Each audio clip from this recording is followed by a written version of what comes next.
Será que você já parou para pensar sobre a importância da educação para o desenvolvimento de uma sociedade ou de um país? A verdade é que as palavras educação e desenvolvimento estão intimamente ligadas e juntas elas fortalecem o crescimento e a autonomia de um país. A luta pela qualidade do ensino na rede pública é encarada por muitos, desde professores e gestores a políticos.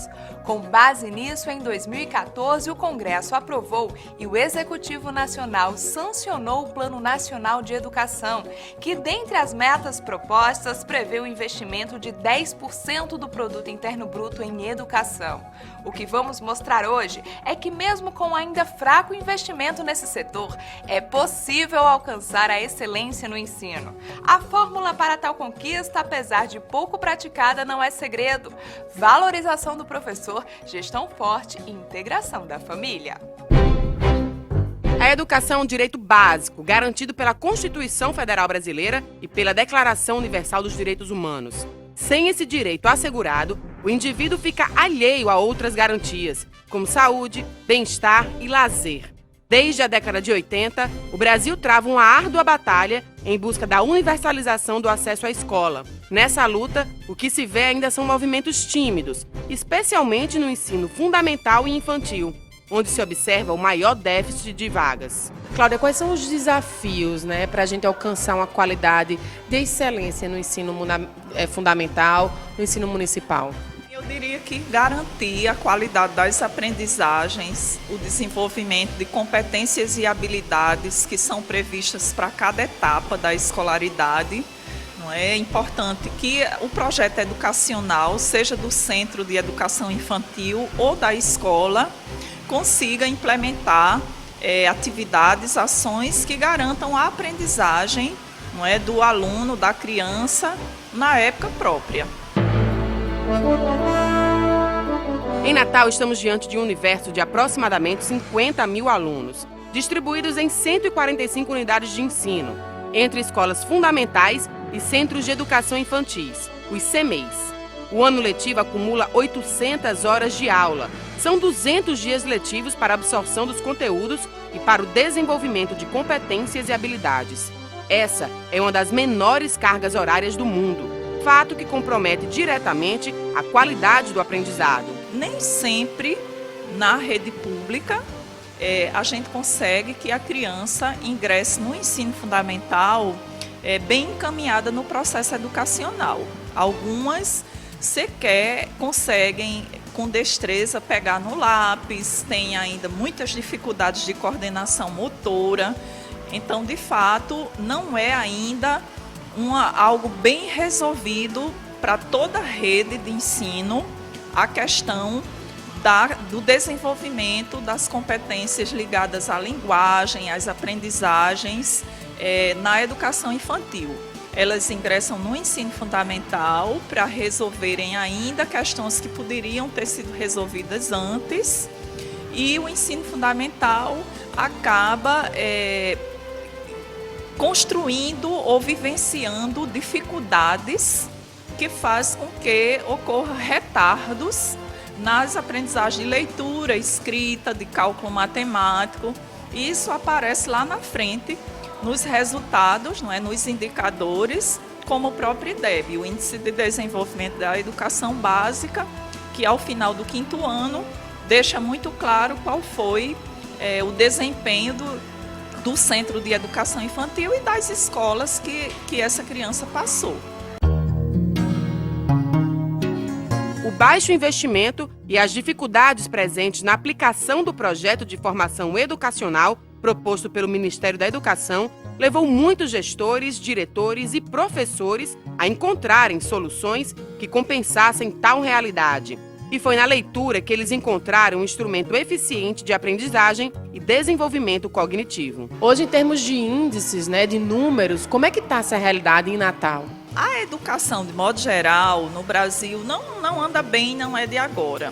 Né? A gente consegue avançar em alguns lugares, algumas ilhas de excelência, escolas que conseguem isoladamente bons resultados, mas no geral não está bem.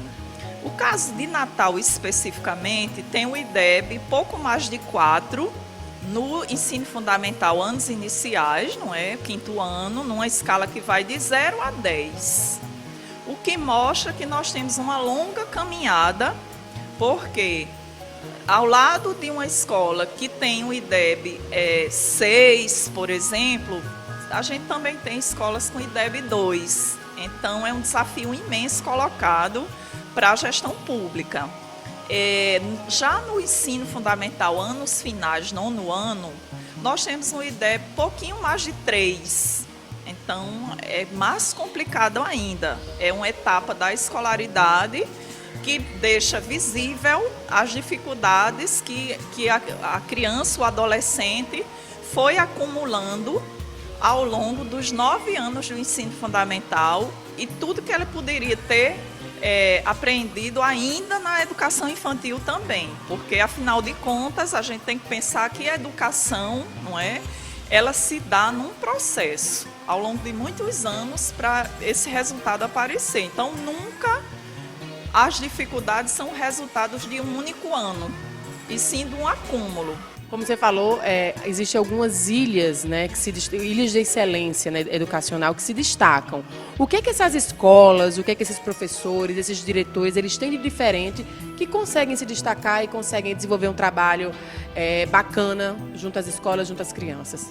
Eu destaco sempre 4 dimensões que envolvem, não é? E que aparecem nas falas, nos discursos dos gestores, dos profissionais, até das famílias. De uma forma ou de outra, esses aspectos aparecem, que é a existência do projeto, é uma equipe comprometida, gestores com muita clareza de como conduzir, não é? Uma escola, uma equipe, um projeto, e famílias comprometidas, afinal de contas, a criança passa, não é? O adolescente passa algumas horas na escola e o restante sob a proteção da família. Então, se a família não se comprometer e não for parceira da escola, também fica difícil acontecer a qualidade. E algumas ações que elas podem ser ações universalizadas pela gestão pública que também fazem a diferença, como projetos que invistam na formação de leitores,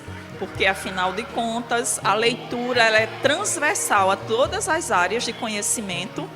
Então, se você consegue formar o leitor desde a infância, esse leitor ele vai buscar aprender tudo que ele desejar e que ele precisar aprender, ele vai buscar, porque ele tem identificação com a leitura.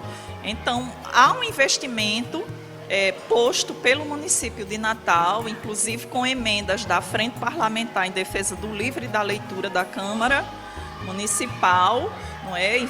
Emendas ao Plano Plurianual 2014-2017, que aportou recursos expressivos nessa área de formação de leitores. Quase 6 milhões na pasta da educação e 10 milhões na pasta da cultura, para investimentos em bibliotecas públicas, bibliotecas escolares e ações que ajudem na formação de leitores e que nós acreditamos que tem reflexo direto, não é, na qualidade do ensino, porque é você tornar acessível o conhecimento. Foi através da leitura que o Centro Municipal de Educação Infantil, Amor de Mãe, na Praia do Meio, conseguiu destaque. O trabalho diário focado na leitura rendeu à escola um prêmio de R$15 mil. E o que você acredita que é o diferencial dessa escola? Dentro do trabalho pedagógico que vocês fazem aqui, o que é o diferencial?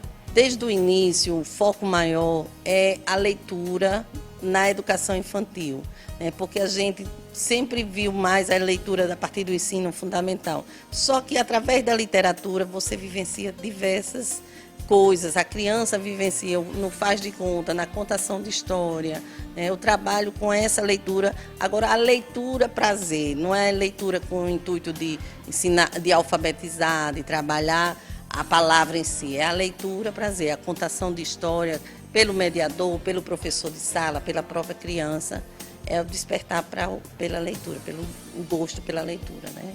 Com todo esse projeto, né, de leitura dentro da sala de aula, ainda aqui sendo o CEMEI, vocês acabaram ganhando um prêmio. Como é que foi a conquista desse prêmio, né, e como é que vocês interpretaram, né, ter ganho esse destaque junto ao ID, que foi quem premiou vocês? Esse prêmio ele veio confirmar o que a gente acreditava, né, que é possível ler desde os berçários, é possível a criança, desde de bebezinho, ter esse contato, perceber o livro, perceber a leitura. Você chega numa sala de berçário, a professora pega o livro, a criança já sabe que é para ir para a rodinha, para o espaço da leitura, para o cantinho da leitura. Então, esse trabalho ele vinha sendo construído e no momento que a gente registrou e foi premiado, então veio a confirmação, é por aí, o caminho é esse, né? É possível ler desde o berçário, desde o bebê, tanto que o tema que foi premiado é Semeia Amor de Mãe, do berçário à família, com leitura e com afeto.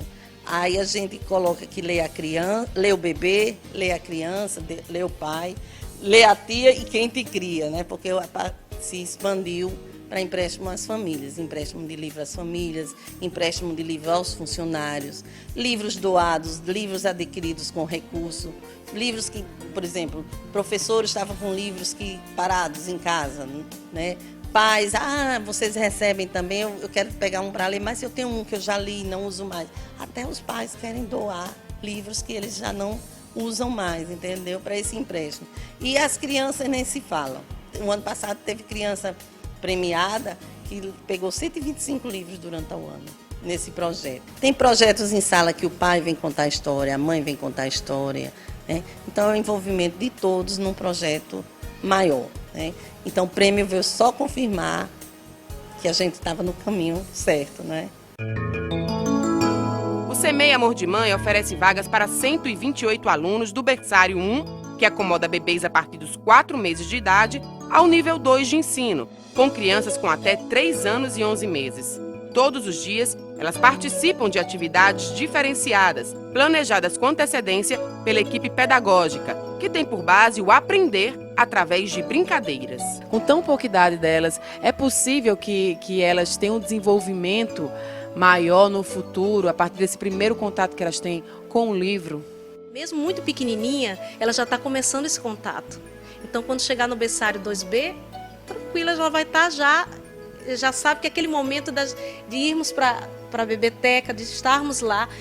Aí todo mundo diz, mas são muito pequenas. Não são pequenas, mas é um momento, eu acredito que é um momento certo de estar em contato com esses livros. Claro que é diferente de uma criança do nível 1 ou 2, de sentar, como vimos aqui, de pegar o livro e tudo. Mas são livros direcionados para a faixa etária deles, que eles vão manusear, vão colocar na boca, vão apertar, vão ver aquele barulhinho. Então, vai se familiarizando e ali vai se desenvolvendo. Vanessa Guedes tem 2 filhos no CEMEI e diz que esse trabalho conjunto com a escola contribuiu no aprendizado de tarefas básicas, melhorou o comportamento, a oralidade e até mesmo a postura dos filhos na hora das refeições. Quando vinha o livrinho dele, para ele ler na semana, ele ficava louco. Mãe, eu quero lê para mim, principalmente o livro da borboleta Sofia, que é o nome de Sofia. Eu digo, tá certo. Aí todo dia, quando sempre vinha um livro, sentar na cama, ler para ele e para ela. Né? Aí ele desenvolveu muito bem, porque ele era criança, como só eu e ele em casa, ele não tinha socialização. Não tinha. Hoje em dia ele se dá muito bem com as crianças, ele gosta muito de criança. Então ele desenvolveu bastante. É uma criança comportada, ele tem dificuldade para comer. Agora come muito bem, feijão, legumes, verdura, todo tipo de suco. Ele está desenvolvendo otimamente. Não dá muito trabalho. É uma criança aqui que um amor de criança. Essa integração faz parte do planejamento pedagógico e inclui o desenvolvimento de atividades voltadas especialmente para os pais. Semanalmente, eles se encontram para participar de oficinas com práticas educativas, como contação de histórias e confecção de brinquedos. Tamanho envolvimento faz com que os pais fiquem cada dia mais preparados para auxiliar os pequenos. Um investimento da escola que contribui com a formação educacional dos alunos. Você participa das reuniões que tem com os pais? Que posso, eu participo. Às vezes não dá, porque estou no trabalho, aí não dá, mas sempre que eu tenho oportunidade, eu nunca deixo de faltar. Eu acho muito importante. Porque aí, pelo menos, a gente vê como é que ela está sendo tratada, como é. Todo mundo aqui gosta muito dela. Tanto quando ela falta um dia, todo mundo fica perguntando, por que não veio, sentiu falta, não sei o quê. Então, eu acho importante participar, porque aí eu vejo como é o trabalho das pessoas, como cuida dela. E aqui o cuidado é muito, muito bom.